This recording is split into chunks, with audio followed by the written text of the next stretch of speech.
Hey y'all, welcome to My Pop Heart. I am your host, Meli. Okay, guys, today I wanted to get into some things. I'm trying to figure out what direction I am going in the podcast. So, the first, like, maybe 10 episodes are just going to be trial and error and trying to figure out my, like, footing in this because this is all new to me doing a pop culture podcast. So I just want to try out some things. So the first few episodes are going to be totally different from each other. I loved doing the first episode with my best friend since third grade, Jackie. And this episode's going to be completely different. This one is more of like the current pop culture things. And also, in the spirit of nostalgia, I'm going to have a segment where we look back on a few years and some pop culture history moments that happened a few years ago. And I'm just going to do like a review of those, and it's going to be really fun.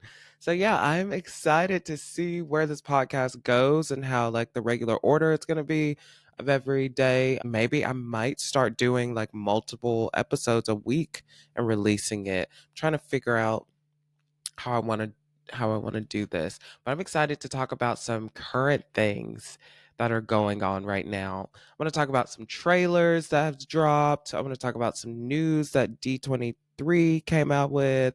I also want to talk about some like movie things that are going on too, because I recently been watching some movies, catching up on the movies.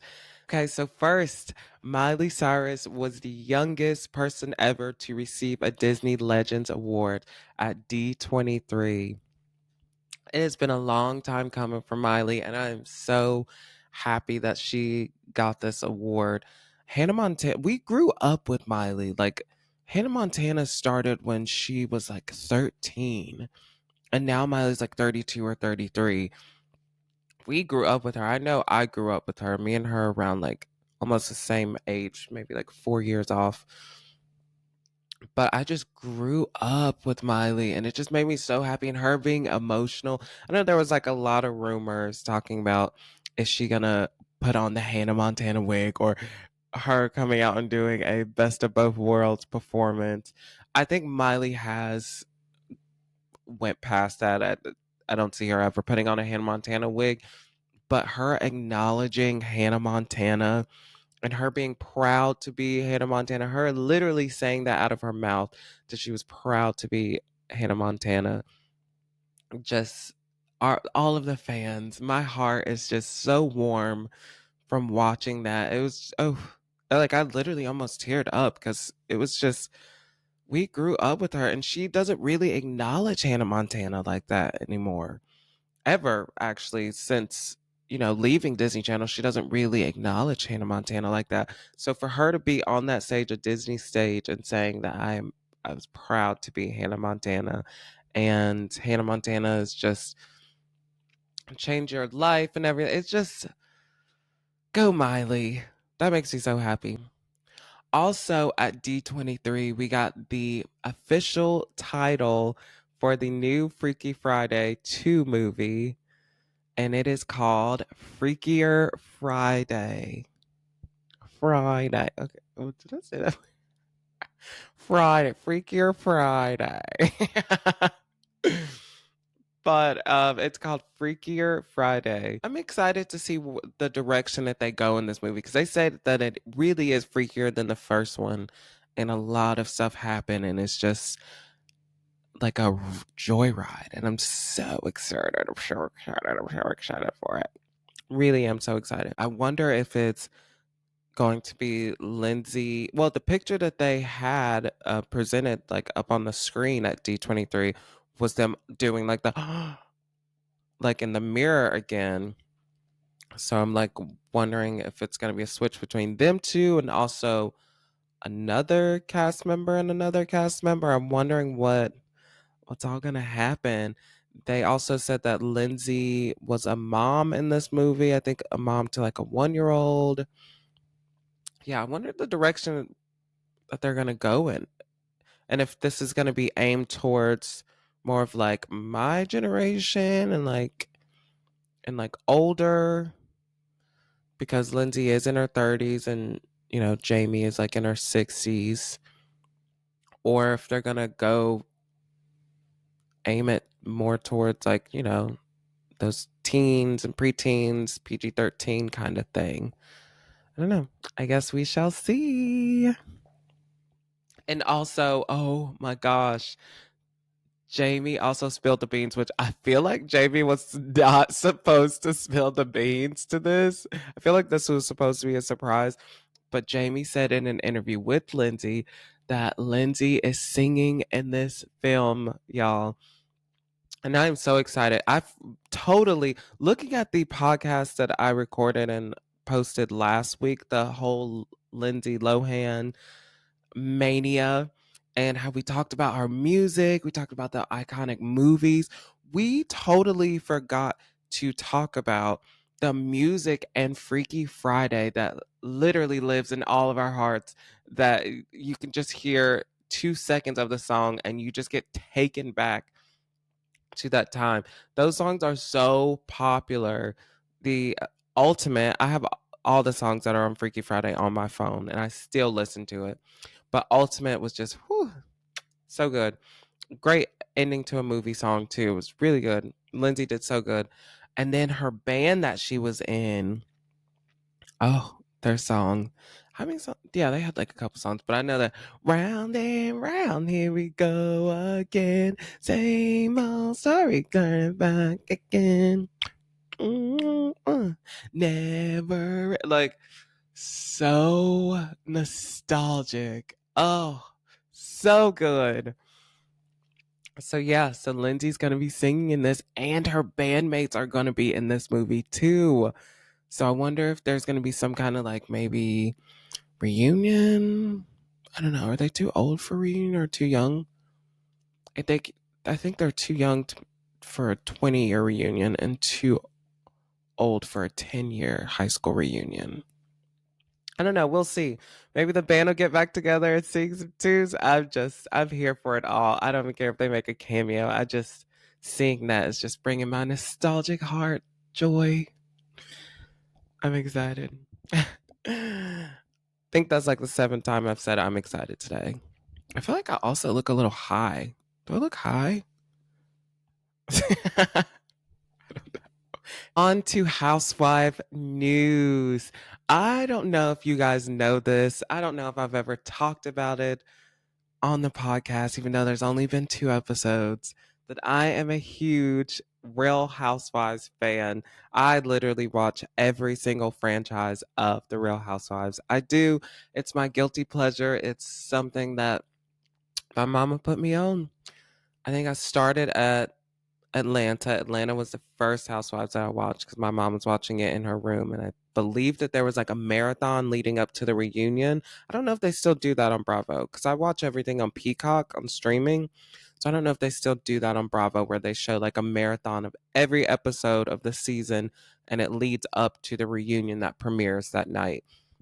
So she was watching a marathon and I just got into it. Oh my gosh. And it was first season too. The first season, Nene, Kim, Sheree. Is it Don Shell or something? Chanel? I don't know. She was a 1 season housewife. She really wasn't that memorable, unfortunately. Sorry, Don Shell or Don Shella, Chanel.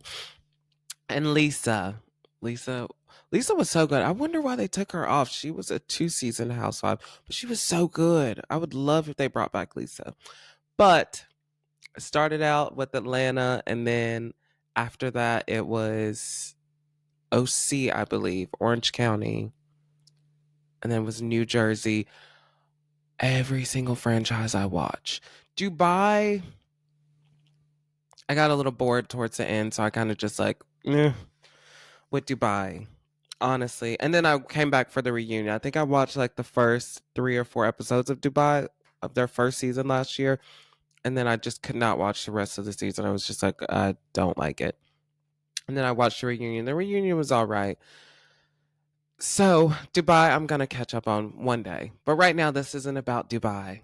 Right now, this is about New York. All the Housewives fans already know that they rebooted New York last year and they didn't leave one housewife. And that was the first franchise to ever do that. They just rebooted the whole cast, which was needed because if you watch Real Housewives of New York towards the end, it was just it- they had to go. They had to go, and they all needed to go to maybe rehab together as a group, like a good group session in rehab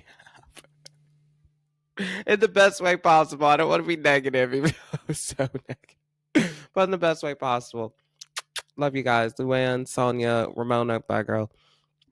But this new cast of Real Housewives of New York, they are just a breath of fresh air. So many people shitted on them before they even came out, and they really did prove everyone wrong. They were just they were such a breath of fresh air, a drink of water. They were totally different from the previous group, which was so important for me that these women be completely different from the previous Real Housewives of New York cast because you can't touch that cast. So they're in two different lanes. It doesn't even feel like the same like show.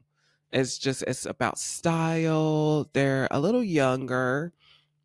They're just they're very elegant. I feel like Real Housewives of New York was losing their elegance. They did lose their elegance. It was just very embarrassing. A lot of it was very embarrassing, and a lot of the yelling was uncalled for. So this one was just a breath of fresh air, a new set of ladies. Love them. I literally love all of them. There's not one that I'm just like, I can't stand. Every single one of them just have like a spot in my heart. Really love them. Y'all should definitely check that out. If you are not like a Housewives fan and you're trying to figure out where to like jump in, I'd say if you want to jump in and get into the conversation that everyone else is having, because sometimes I'm like that when it comes to things where I'm just like, oh, everybody else is like watching this. Like, I don't want to start all the way in season one and have to catch up. You, this would be the perfect one. And they premiere. When do they premiere?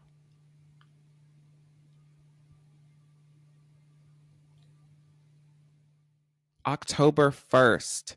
October 1st is when the new season premieres. So I would say start because this will be their second season. So I would say start from last season and watch that new fresh set of girls. And then October 1st comes around and you will be ready to join in on the conversation because I do want to start doing like recaps. I'd love listening to recaps from like the toast to teas in the pot. Like I love listening to those recaps of Housewives. And I want to start doing a Housewife recap. And I think this one would be a really good franchise to do that recap. And the girls are fighting. Oh my gosh, there's already the trailer just freaking dropped. This season's going to be amazing already. I can just so fucking tell that this season is going to be so good. Someone gets pregnant. They say something in the trailer about someone getting pregnant because they were drunk and they went out and they got pregnant by someone that is not their either boyfriend or husband. We don't know who it is, and I don't want it to be spoiled. I look in the comments and people are already trying to spoil it, asking like, who got pregnant? Who got pregnant? Like, don't you want to be surprised when it comes out? Who wants to know before the season even comes out? So yes, that's the lighthearted drama that I need because New Jersey was just y'all, if you've been on this journey with all of us, New Jersey, this season was very chaotic and very toxic. I don't think I've ever I was going to say I don't think I've ever seen a New Jersey season so toxic, but I think we've seen surprisingly more toxic. I feel like when like Caroline and Jacqueline and Danielle was on, I feel like there was a season that was really bad. That was really toxic. Or when they were all against Teresa, Caroline, Jacqueline, and Melissa. That one was that reunion was very iconic though. Look, she's wearing red like the devil, and you're green with envy. Like, iconic, iconic reunion. But that I feel like that one was really toxic. I don't know. I don't think this. Mm, it's been a struggle. It's been a little unhinged or unrepairable, like they say. I don't know if they're using. I don't know if Bravo's using that as an excuse to like, oh, let's just reboot it or something. But I don't think it was as bad as it was to not have a reunion. I feel like Andy just didn't want to pop a fucking vessel out of his forehead because y'all remember when Andy hosted that reunion and literally never in Housewives history, he's hosted every reunion show on Bravo for over 10 years. And no one has ever seen Andy get so pissed at a group of women before, like he did New Jersey. And I believe that was last season. And he was like, it literally looks like he was gonna pop a fucking blood vessel. So I feel like with how toxic the season ended, I feel like for Andy's health and for everyone's safety, that they were just like, okay, we're just gonna say that this is unrepairable, and Andy's just not gonna film a reunion because that was bad. That was bad. But yes, that's a little bit of Housewives news, y'all. I love Housewives, so I'm excited to start talking about some Housewives, get y'all caught up. Also, if you want to jump into the Housewives world, for one, download Peacock. Peacock is the best. And if you want to hop into another Housewives without watching 10 seasons to catch up to see where everyone else is, I advise watching Miami. I didn't watch the earlier seasons of Miami, seasons 1 through 3. I heard that they weren't that good anyway, and they were canceled in like 2012, but they came back like 2 years ago. They have like 3 seasons under their belt. So all you would have to do is watch these 3 seasons of the new Miami. So they brought back like half of the cast from the old Miami, and then the other half is like new people. And that's where I jumped in, and I didn't feel like I missed anything. They had like flashbacks and everything. So it was perfect. So I advise Miami and New York, jump into there. And then if you just want to binge watch and you want to just get into the Housewives world and you want to know the iconic lines and you see it on the internet, I advise going to Atlanta. Atlanta has the most memes, Housewives memes, and moments out of any franchise. So I advise going and watching from season 1 Atlanta. It is gold. That's when that was back in the day where all you needed was 5 wives and it can make a whole season, and it's just so many iconic moments. That's when Housewives only had 5 wives. Like OC only had like 5. Very iconic. And now we have friends ofs that are added on and like 7 or 8 wives on like each show. But those early scenes are so iconic. So I advise going Atlanta, starting from there. And if I was starting out in Housewives, I'm the type of person that like to like jump to different things, watch like 3 episodes of like this franchise and then watch 3 episodes of this. Like I don't know if I want to watch like every day like the same franchise. So I advise Atlanta, Beverly Hills. Beverly Hills is just top tier. You already know Beverly Hills is just that girl. Beverly Hills is that girl. Atlanta is that bitch.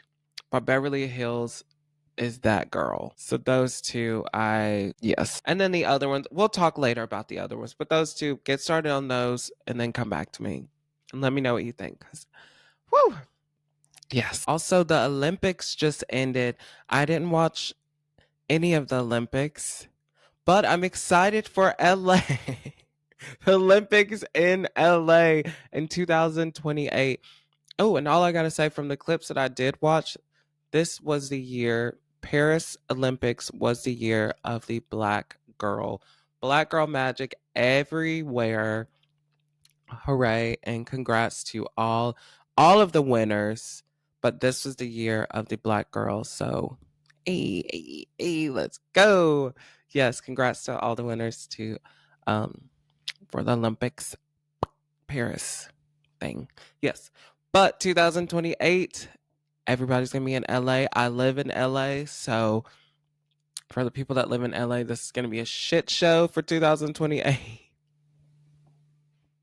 But it is back in America, y'all. Olympics are gonna be back in America, which I'm so excited about. It's gonna be fun. I bet the clubs are gonna be jumping for the Olympics. Where do all the Olympics people go? I want to get into that village. How do we get into that Olympic village? Y'all have heard the rumors about what goes on in the village. I want to see about that Olympic village. That's all of the current pop culture things that are happening right now. That was pretty fun. That was pretty fun. That was my first time doing that. I feel like I look high. I legit feel like I look high or like sleepy or something. Y'all ever like do this? Y'all ever just like if you have like dark circles under your eyes or whatever and you do this and you're like, wow, this is how it would look without dark circles. It's beautiful. I don't know. Okay, y'all.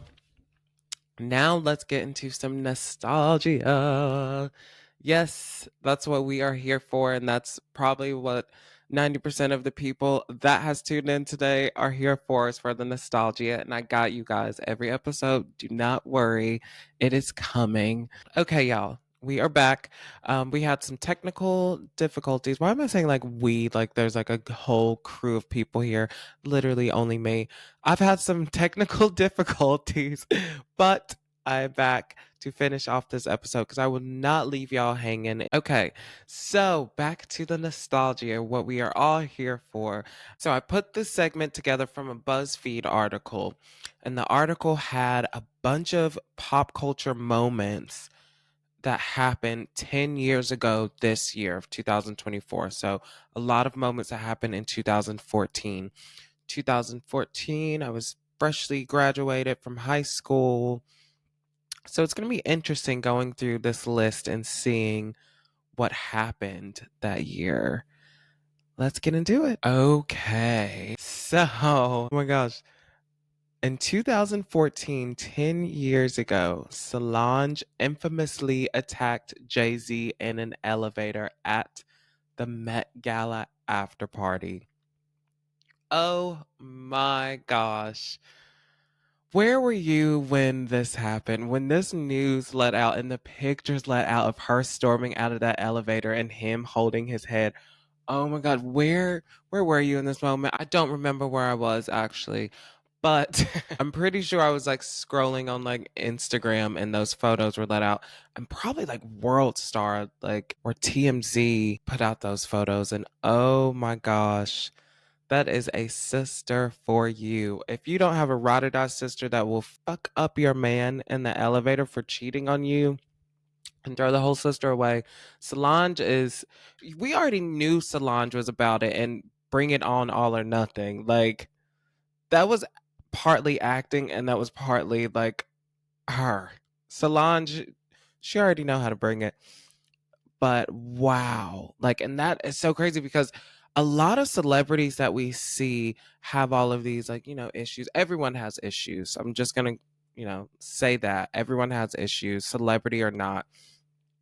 But a lot of the celebrities that we see, that we've seen over the years and that we see now, we see their issues all over the magazines and on websites and on Instagram. We just see a bunch of messiness, DUIs, family trouble, sex tapes, all of those. But Beyonce and her family has done a really good job at keeping it all like in the family and not all over the internet. Over the years, they've done a really good job, but this was a moment that like slipped or was just like, whoa, there's drama in Beyonce's life. Like some shit going down in the elevator. That was like, one of the only times that you can find on the internet and anywhere that Beyonce and her family are having these like big issues. Because even with, like Lemonade, Beyonce was the one that was letting the cat out of the bag. We were trying to figure out what was going on in the elevator. Why, like, Jay Z got beat up in the elevator, and that was one of like the conspiracy theories. Was just like, oh, that he cheated on Beyonce, but it was nothing was in concrete. And so Beyonce was the one that let like Lemonade out and let us in, which I love because she didn't have to do that. She could have just kept that to herself and like went about her life. So it was like it was a pretty crazy moment. And it's like one of those moments where it's like, we're rooting for you, Beyonce and Solange and Jay Z, all of them and their beautiful family. But it was just like one of those moments like, ooh, like there's some drama going down in the family. It was like, whoa, you know? So it was pretty cool. And it also says months later, Beyonce and Jay Z embark on their joint On the Run tour. So they thugged it out. Like they got it out of the way. I think, every he took his L in the elevator, and I think he learned his lesson. I think Solange probably like threatened him, like, if I hear one more motherfucking thing, you're gonna be sliced open in this elevator. So I think he took the hit and was just like, okay. And plus you can't do better than Beyonce. Like no one can do better than Beyonce. So I think that hit in the head is what like snapped him into his senses. The Fault in Our Stars by John Green made its silver screen debut starring Shailene Woodley and Ansel Elgort. Oh my gosh, that movie. That movie shredded my heart. For one, it's such a beautiful story. And I had friends that read the book. I obviously didn't read the book, so it's not really good at you know, staying focused to read. I'm more of like a visual person. But I've heard little things from my friends of like, them, having cancer and other diseases. Watch it not even be cancer. I think it's cancer. I think it's cancer. Or some kind of really bad disease. Either way, the fucking diseases suck. Fuck cancer. But yeah, so just knowing that they were sick and like everyone knows if you read what the movie is about or see the trailer, you're like, okay, one of them are gonna die. One of them are gonna die before the movie is over. So you're already kind of prepared for it. But oh my gosh, I was so not prepared for this movie. I fell in love as they were falling in love. I was falling in love. I think that was one of the first movies ever that I've watched where I'm like so invested in this, like, oh, and it just shredded my heart at the end. And it was just such a beautiful story. I think we were all crying in the club, crying in the club with that movie, crying in the club. Like that movie, oh, not one dry eye. So good. And I think that was an introduction for me to Ansel Elgort. Whew. I don't know what he's doing now, but that man, bless Ansel Elgort. And we already knew homegirl Shailene Woodley. I'm pretty sure y'all watched Secret Life of American Teenager. Her pregnant ass on ABC Family and all the drama. That was like a soap opera for teenagers. It was pretty good. It was pretty good, but it was really quiet. Did anybody else notice how quiet that show was? That show was really quiet to me for some reason. It just felt really quiet. It would be a good napping show. Okay, that's some like shade. That's some serious shade. But the show was good. Another moment. Sia, 10 years ago, Sia popped a wig on a little dancing queen, Maddie Ziegler, for the Chandelier music video, and everything changed. Wow. Sia, I feel like there was this, I feel like the first big wave in pop, I'm really trying to think because pop music is really important to me and I don't want to fuck this up. But I believe the first big wave in pop that I think of was that Lady Gaga. I know there was other waves in pop. I'm not just saying like the first ever big wave. Or when did Lady Gaga pop on the scene? 2006, 2007, one of those, 2006 or 7 is when Lady Gaga popped on the scene. So I say whenever she came, pop changed. I don't think anybody would disagree with this. And if you are disagreeing, then you don't know pop. When Lady Gaga popped on the scene, everything changed. How people dressed, how people did music videos, pop art. She created pop art. So nice. And I feel like, everyone was getting on that Lady Gaga wave and making things more artistic and more out there, not so basic. But I feel like everyone's kind of like, on that wave. And then I feel like Sia came through and just created another wave. Not as big as Lady Gaga. Lady Gaga's wave was just changing pop forever. But Sia just another wave. It was just like, oh my gosh. Because all the pop stars you see, their face is everywhere and the camera is up close to their face and they're dancing, doing choreography and like really in the stories of their music videos. And Sia was just voice. Oh my gosh. The voice was just, oof. The voice is just so good. And I think she has an album coming up soon. But the voice was amazing. And then her music videos, I feel like her music videos is pop art. Definitely pop art.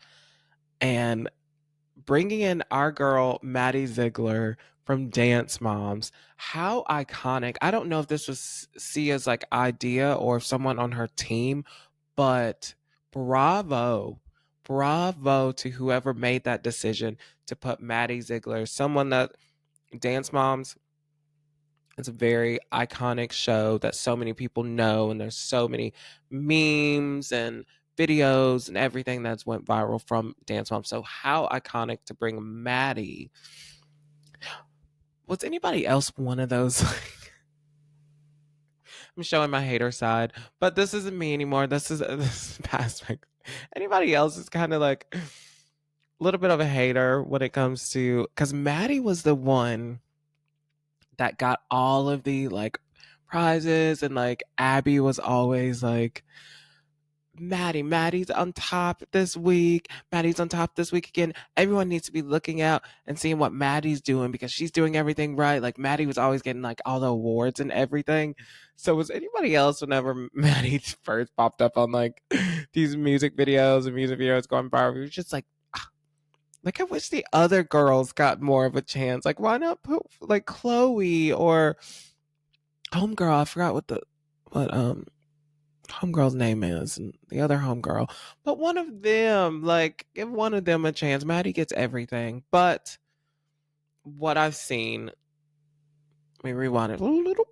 But from what I've seen of like Maddie over the years, homegirl has such a good heart and she's such a sweetheart from anything that I've seen her in. I don't know her personally, but from what I've seen, she's such a sweetheart and so just like soft spoken and everything. And so that's God's blessing. God is blessing her with that because God knows her heart. Because the other ones may not be getting the recognition that they want or maybe even deserve, but we don't know how all of their hearts are because you can want to be a dancer, but you can be rotten to the core. And Maddie had like the full package, being such a sweetheart, so humble, and also dancing her ass off. And that's what she did in those Sia music videos. Art. Every single one of those videos. Sia is just very iconic. I'm so glad she did pop on the screen. And the wigs. Oh my gosh. We're over here talking about like the dancing and Dance Moms. The wigs. Sia covering up her face, literally. Oh my gosh, from like here the bangs being down and like, and even her live performances, her standing there and like the big wigs covering up her face, and it's just voice, and you see Maddie hopping around the dance floor, jumping around, doing her leaps and ballet and everything. She's just very iconic. I love Sia, and I can't wait to see what she does next because that is my girl. And I believe Sia makes more of like positive music with a message now. So that's great. Oh, my pop heart, y'all. My pop heart with this next one. Taylor Swift released 1989. Oh, The generation defining pop album would go on to win Album of the Year at the Grammys, and it deserved Album of the Year. Oh my gosh, 1989 was to me just Taylor's album to be like, here I am, pop. I'm here to stay. That album is so iconic. Literally my favorite Taylor Swift album. So, oh, that is pop. That is pop. And with that album, you can tell Taylor studied pop. You can tell she is a fan of pop. You see so many pop stars nowadays that really did not study those greats and just grew up being a fan for years and years and years and just putting that into your music without copying it, because none of the songs on 1989 sound like songs that has already been big and has already been done before. They sound new and fresh, but also sound so familiar, which I love. And I feel like that's what she was going for in 1989, the year she was born. So this was like, this is me. And she has said in interviews and on stage, accepting rewards, is that she's always been such a fan of pop music, which I love. And you can just tell in this album. So great. So a change for Taylor Swift and such a change for pop music. This brought her up there being one of the like top pop divas, and she's still reigning supreme in the pop world. It is 2024 now, and she's still that pop girl. 10 years. Wow. Congratulations, Taylor Swift. Yes, ma'am. Teresa and Joe. I feel like I need to read this in like a New Jersey accent. Teresa and Joe Giudice from the Real Housewives of New Jersey was, I was going to say was born. From New Jersey was born. Why do I keep wanting to say born? or we're both. Okay, maybe that's why, because I don't think you can say like both in a New Jersey accent. We're both, maybe like that. We're both sentenced for fraud. Oof, iconic. So sorry to their families and how just horrible, horrible situation that happened with their family. If you're a Housewives fan, you know everything that happened and how it was literally for Teresa a series of unfortunate events. But if you're not a Housewife fan and you don't know what's going on, Teresa and Joe Giudice.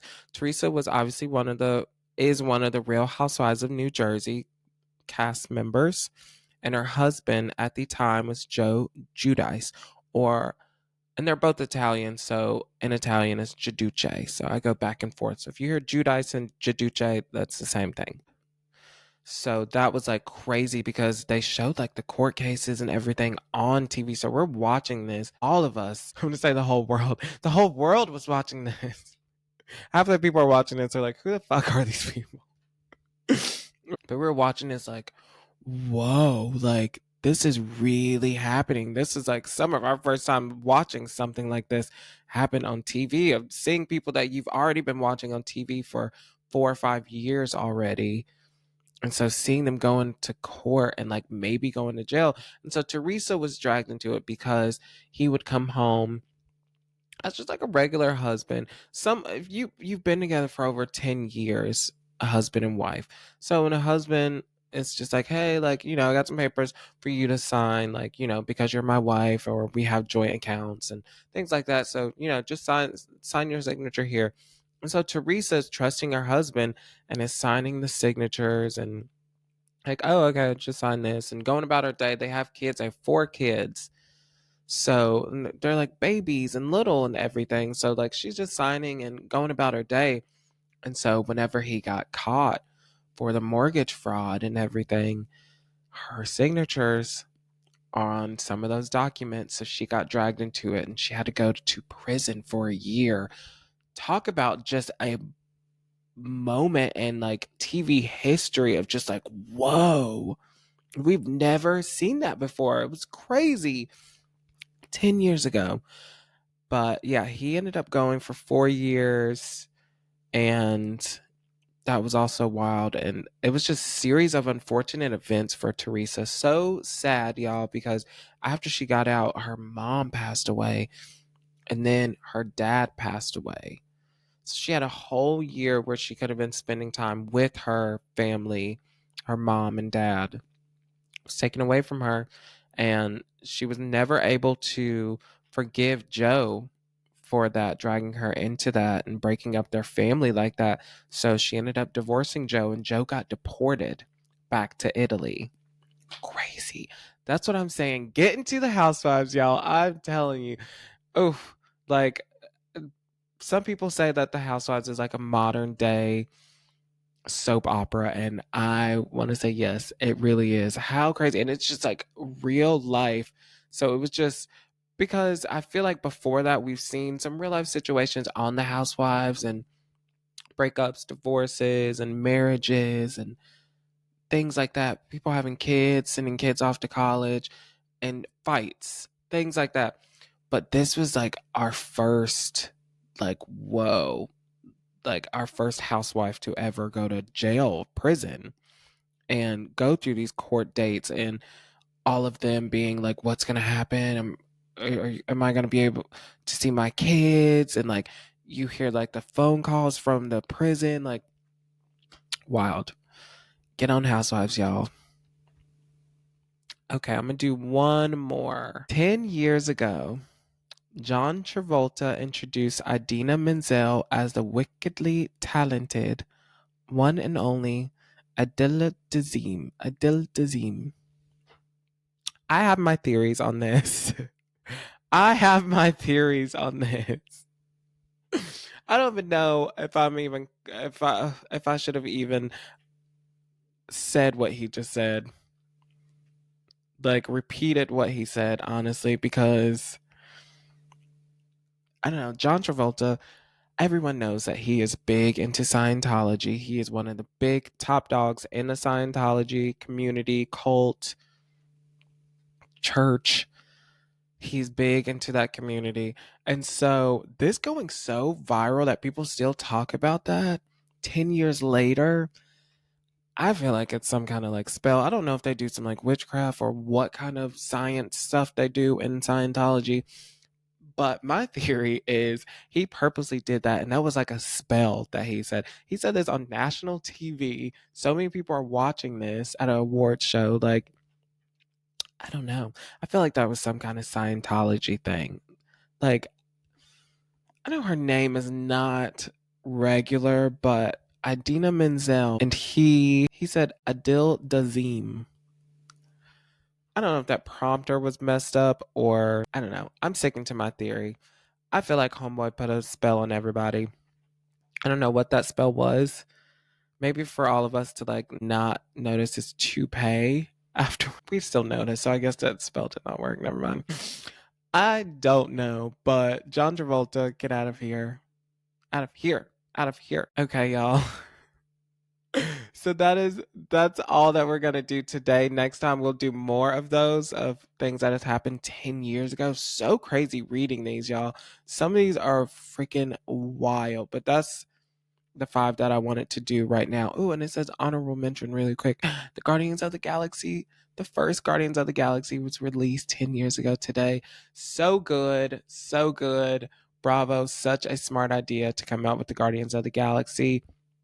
Loved it so much. I went to the theaters to see the first one and second one.